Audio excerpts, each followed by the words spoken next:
Hey everybody, AcedTyler here, and welcome back to Let's Play The Legend of Zelda Link's Awakening. In the last episode, we completed the key cavern, and in this episode, we're gonna get interrupted by the fucking owl. Hoot, how many instruments have you gotten so far? When you play the instruments in front of the egg, the windfish will awake and you will leave this island. Now you must hasten to the Yana Desert. The dark, monstrous inhabitants of the sun will show you the way. Hoot hoot! How do monsters even show me the way? They're not guides, they're my worst enemies. They kick my ass. I kick their ass. Anyway, so yeah, in this episode, we are going to head onwards to maybe some progress, but some other things like maybe some side stuff. So let's so yeah, what do you say to do just that? First and foremost, I also want to apologize for the little delay. I haven't really been uploading a little lately because of one thing, I haven't really had the chance or haven't been able to find a way to record this. Also because, you know, I've been so busy with work. That, and I was also a little preoccupied playing Splatoon 3 now that that game's out. So yeah, but I'm back now. Anyway, oh hey Taryn. Oh Link, I see you have a nice stick. Can I borrow it for a second? Oh yeah, sure, I don't want it. Also, yeah, I decided not to give him the Mario voice because, well, I mean, I don't really need to. I'm just gonna give him some other weird voice. Taryn, you fucking idiot. You do know that there's bees around the beehive, and, you know, just provoking them with that stick, and you get chased by bees as a result. Well, at least we got the honeycomb, and, yeah, stick became the honeycomb. It turned into a honeycomb. That's magical. I don't know how, but okay. But yes, Taryn, you are an idiot. You shouldn't really be, you know, provoking the bees with a stick. Just for no reason, they get chased around as a result. I mean, what other reason is there that you're that you're just having that that beehive with a stick? There was no reason for you to do that. You are an idiot. Ugh. Then again, though, oh, actually, first off, I never got to go over these enemies, did I? These are called pincers. Once you get closer to holes, you'll see their eyes pop out, and then they will suddenly just pop out like that. And they will always go in the exact direction that you're at, like that there. So once they pop out, then just give it a few sword slashes, and then they shouldn't be that much of a threat. But yeah, I will say this though, like I mean, you know, I'd probably be a little bit scared too. I mean, maybe not so much with bees though, because I know bees, you know, they're pretty gentle. They really do care about making the earth nice just by, you know, collecting the pollen and then just or not pollen, I mean, collecting the nectar and bringing it to their nest. Wasps, on the other hand, oh, they are nature's biggest assholes, and I cannot stand them. They are without a doubt, my biggest fears because, well, I had PTSD from them when I got stung by one when I was 6 because I didn't even see there was a wasp right under my foot. Didn't even see that. I suddenly got stung, and I just remember screaming and crying from that. So yeah, and even 20 years later, and they still make me shit my pants every time I get close to them. So yeah, they've always been one of my biggest fears, and so I never really want to go near them. It especially gets bad in the summertime as well. Like when it gets so hot and you see a bunch of them everywhere, and that's like, ugh, worst nightmare ever. Actually, that was what it was like back when I was living in Georgia, because I was living in a wooded area. There was like wasps everywhere. Well, at least in the summertime, and also horseflies. Ugh, fuck the horseflies. Ugh, they're the biggest spawns of Satan themselves.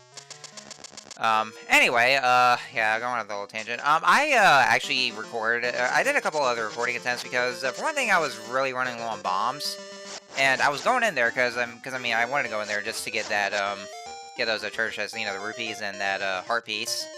But then I eventually ran out, and so that one bombable wall where it's like completely invisible, but like you just having the sword, and then or tap the wall with the sword, and then you just hear that different sound. And it's a bombable wall, but I didn't have any bombs on my recording attempts, so what I had to do is that off screen I had to go back to the key cavern and go stock up on some more bombs, because well I just needed some more. So I managed to get about enough, and so I was able to just let's go in the cave and get all the stuff I needed. Excuse me. And another secret seashell. And yeah, those you can actually find inside those trees just by ramming into them with the Pegasus boots, and that's actually what they could be for. Like, now that we got the Pegasus boots, we can actually ram into those trees, and then sometimes they'll contain secret seashells. I am definitely gonna go back to the go back over to the shop because yeah, for one thing, I do need more bombs, and And, like, at least the shop does have some more, so... And I know I probably should be saving up my rupees for that bow and arrow that you see right there, which I totally did not steal.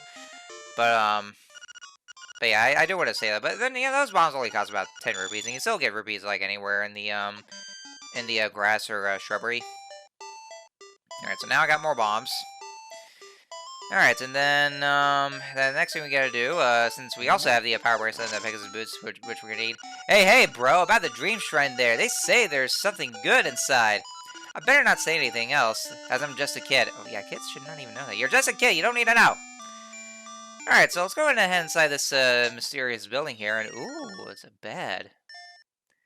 Yeah, that's what it's called, a dream shrine, so let's take a nap, and then let's start having a dream. It's a dream within a dream. Anyway, alright, so here we are. We're inside this little dream here, and then, and these new enemies here, these are the, these are those alarm guys. They will actually mimic your every move, very much like the Gorias in, Link to the Past.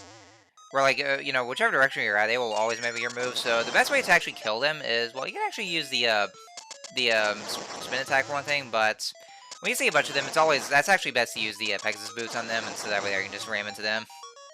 So that's actually, like, probably one of the best ways to kill them. There is actually a reason why we need to... Did that guy just respond? I thought I killed him. Hey, we got 100 rupees. I'm definitely happy. The reason we need to go in there is because there is actually a very plot important item. And I mean, the game doesn't even tell you that you actually need that item, but this item, I mean, it may seem optional first, and inside the chest, it's the ocarina. So, yeah, before Ocarina time, we got this ocarina that just made its debut here. So, if you thought that was it, well, no, it's in this game. But yeah, we actually do need that ocarina, because, I mean, even though the game doesn't tell us that, that we need it, but... it is actually a plot important item for reasons. I mean, you can actually get up songs. Well, Boo! You stink! yeah. Anyway, so we can't really do a jack shit with the ocarina right now because we don't know any songs here. But yeah, without ocarina, you can actually learn some songs. But yes, it is a very plot important item. It's very crucial for the end of the game, which I won't spoil just yet. But let's talk to Mara first. Hey, that's a nice ocarina you have there. Will you accompany me as I sing? Yes, of course.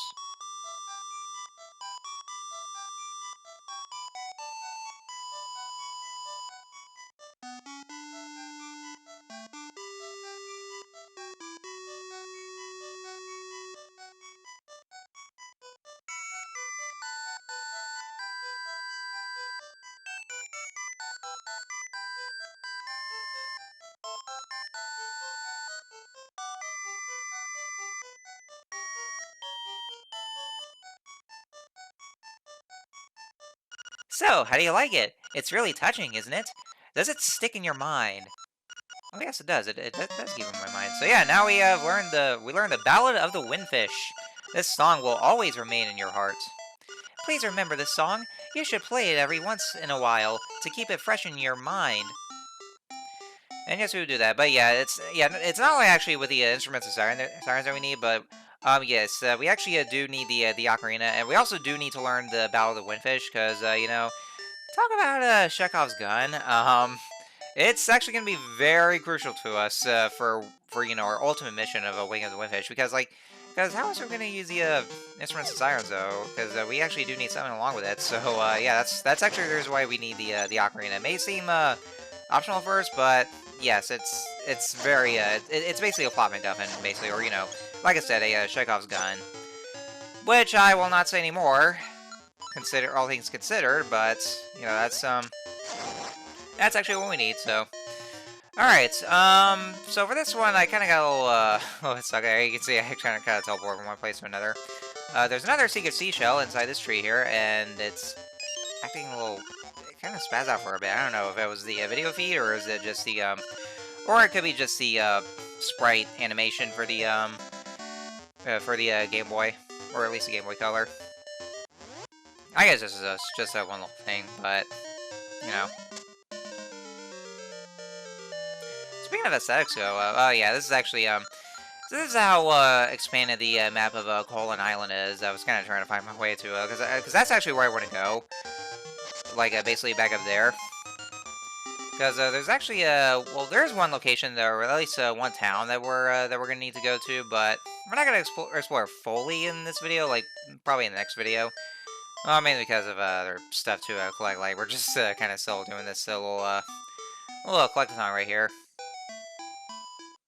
But yeah, speaking of the aesthetics, I do gotta say that I really do love how this game looks. Like, you know, especially on a Game Boy. Well, I mean, it still looks good even on the Game Boy itself. If you're playing the original Game Boy, um, like it still does look pretty good, even though even though the it's all like, you know, black and white, or it just kind of changes color. Like if you're well, if you're either playing this on a Game Boy Color, or well, I mean, the original, the vanilla game on the Game Boy Color or on the Game Boy Advance, not the DX version, because like, you know, even with all that, it is still a pretty good looking game.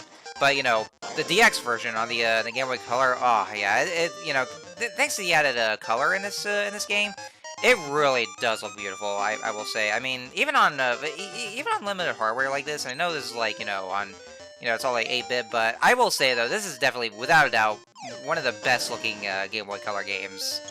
Honestly, it's because, you know, it's very vibrant. You know, like I said, especially the DX version with the added color. I mean, it does look pretty vibrant on the Game Boy Color. It's just it's pretty gorgeous to look at. There's also some other areas that we'll be seeing that really does look amazing. So yeah, it is definitely, you know, without a doubt, one of the best looking Game Boy Color games. Oh, and these enemies, we also encounter those as well, but those are basically just called beetles. They will pop out of those holes, and then they'll just try. Well, not so much attack it. They're not really that much of a threat because, like, you know, they're just small bugs there. But you know, and of course they never end. But of course, if you want to, they can just attack them just for, you know, for some extra rupees or parts if you're running low. Animal Village is this way, and Martha's Vineyard. But this is not Massachusetts. Anyway, let's head down there. And some more piranhas, which I was actually trying to kill, but, well, I mean, it's probably best to ignore them. Well, at least I did get that guy. I mean, I can't really seem to help but just, you know, attack every enemy in sight. Well, mainly because I'm just that bloodthirsty, but, yeah, mainly because, you know, I just might need either the hearts if I'm running low or the rupees.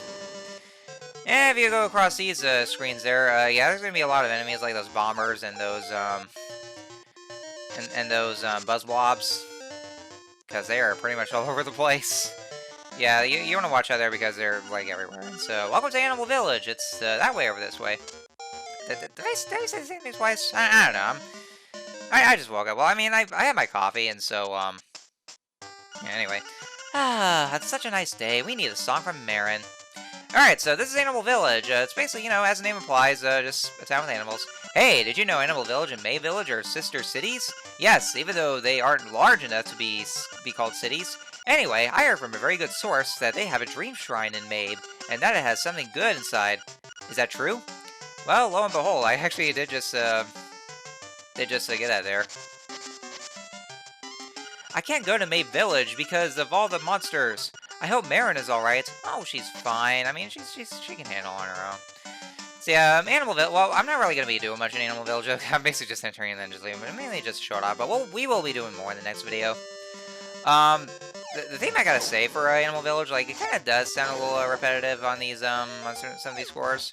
I do gotta say though, the remix that I got in the Switch version, like, I actually do like how they actually use animal noises for the theme itself. Kind of very much akin to those Mario Paint composers. But yeah, it does sound very more fitting to have to use the animal voices here.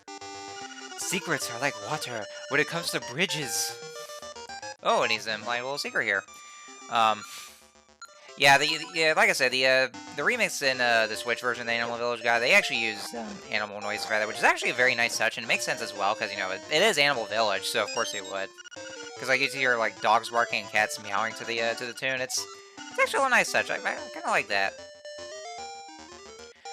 So anyway, so yeah, that was that one secret seashell that we just got, and that was just underground, which is what the owls had to imply. And I am getting my ass kicked by these enemies, and so yeah, I figure, you know, I'm just gonna go ahead and just leave it here, because like I was trying to find a way to end off the video, But there's like way too many enemies everywhere, so I had to find a safe place to end on the video. So, anyways, with that said, I'll go and catch you guys for the next episode of Let's Play Link's Awakening. We are going to explore some of Animal Village, and so there's some things we need to solve, and so we'll just see how we can get to the desert. So until next time, see you guys later.